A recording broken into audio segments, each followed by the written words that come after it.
Doctor साहेब आहेत आणि इतका सुंदर कार्यक्रम आज एवढ्या मोठ्या पदावर असणारे डॉक्टर साहेब, पण तरी या मंदिराच्या कमिटीमध्ये ते काम करतात. आणि विशेष म्हणजे एवढं मोठं व्यक्तिमत्व असून त्यांच्याकडे पाहिल्यावर असं वाटत नाही. म्हणजे गुण इतका चांगला आहे त्यांच्यात का दुःखी लोकांना सुखी करण्याचं काम म्हणजे डॉक्टर साहेबाचं. सर्वांनी टाळी वाजवा त्यांच्याकरता. आणि विशेष म्हणजे हनुमंतरायाची कृपा. हे दुःखी भजन मारे तीन डण सुन लो मेरी पुकार पावन सुत बिनती वारंवार. हनुमंतरायाची कृपा आहे. तुमच्या गावात येण्याकरता आमचे आदरणीय महाराज साहेब घुले महाराज नाही का, घुमणे महाराज 3 वर्षापासून तारखेसाठी पाहत होते. पण या वर्षी देवाने शेवटी देवाच्या मनात आल्याशिवाय कुठंच जाता येत नाही, घाटावर पण नाही जाता येत त्याच्या सत्तेशिवाय. म्हणून या वर्षी आपण या भारुडाचा कार्यक्रम साजरा करतो.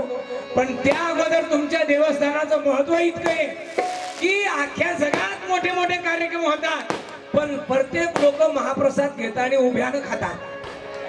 पण तुमचं पहिलं देवस्थान पाहिलं का सगळ्या लोकांना एका जाग्यात बसून सगळे वाहणाऱ्या मंडळी करता टाळी वाजवा एकदा सर्वांनी. वाह. याचं नाव आहे बजरंग बलीची बंदर सेना. बरं का, एका बजरंग बलीची बंदर सेना नसती तर शेतूही बांधता आला नसता. पण बंदर सेना एकदा उठली का शेतू काढते बी आणि टाकते बी. म्हणून आपल्या भारताची परंपरा आहे. कारण आपल्या देशासारखा देश नाही. इंडिया इज माय कंट्री और Indian brother and sister. Bharat माझा देश आहे. जहाँ डाल डाल पर सोने की चिड़िया करती है बसेरा आणि ओ है भारत देश मेरा.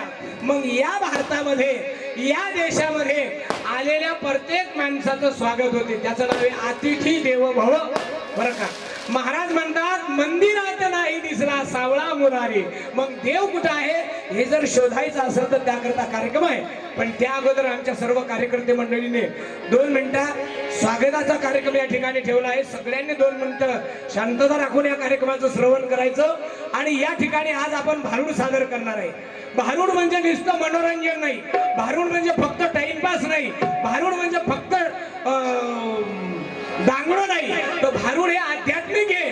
आणि कशाच्या निमित्तानं हे आजच्या दिवशी हनुमंतराया जन्माला आले. बरं का, आणि त्या निमित्तानं हनुमंतराया एक वेळा जन्माला आले, पण जन्म देवाचा दरवर्षी साजरा होते. मग या जगात ज्यांचा जन्म दरवर्षी साजरा होते त्याचं नाव देव आहे. आणि जो एकदा गेला का पुन्हा कवाच येत नाही त्याचं नाव माणूस आहे. म्हणून आपण या ठिकाणी भारुड सादर करणार आहे. पण तत्पूर्वी आमचे साहेब धन्यवाद.